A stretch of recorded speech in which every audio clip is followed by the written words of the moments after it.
Pressure is mounting on local insurance companies to ramp up the country's vaccine rollout. That's according to Momentum Metropolitan CEO Jeanette Marais, who says global reinsurers are putting pressure on local insurers to get their clients vaccinated against COVID-19 or face higher reinsurance premium. What does this mean for you and me? To bring some more clarity, we're joined now by Momentum's Deputy CEO, Jeanette Marais. Thank you so much for joining us, Ms. Marais.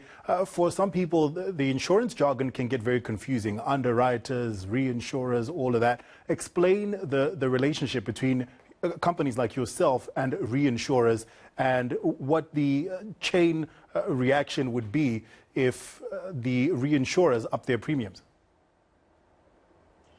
Well, good morning, and thank you very much for the opportunity.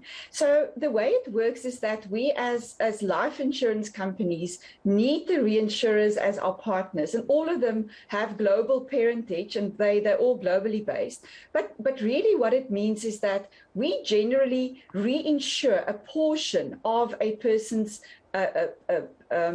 the cover that we give them, and we normally do it for larger policies, for people with impaired lives, and then also for older people. So the reinsurance industry plays a very important role in our industry because it allows smaller insurers to offer life insurance and the bigger insurers to underwrite larger cover amounts.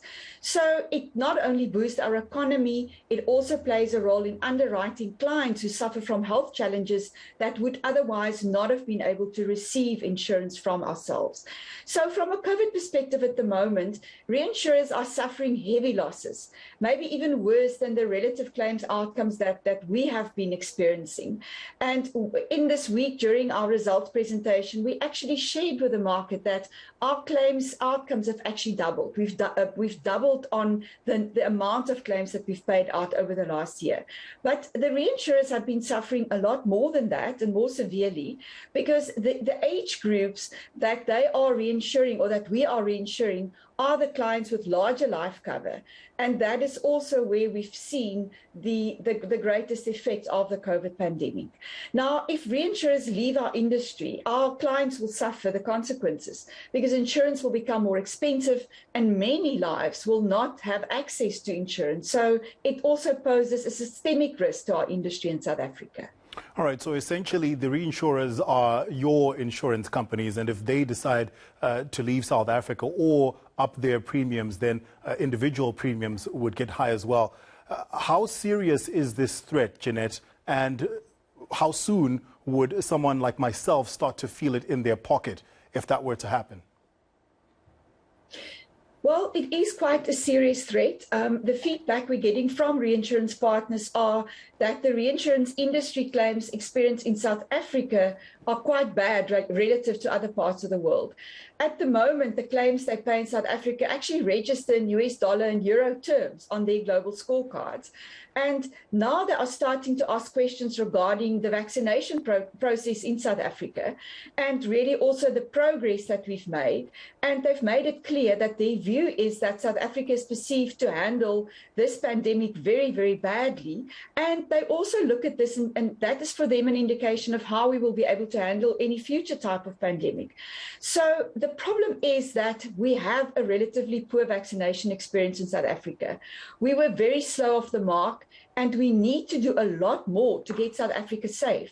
And safety doesn't mean that we're out of the third wave and now we can all relax. Safety means that we have to convince South Africans to get vaccinated.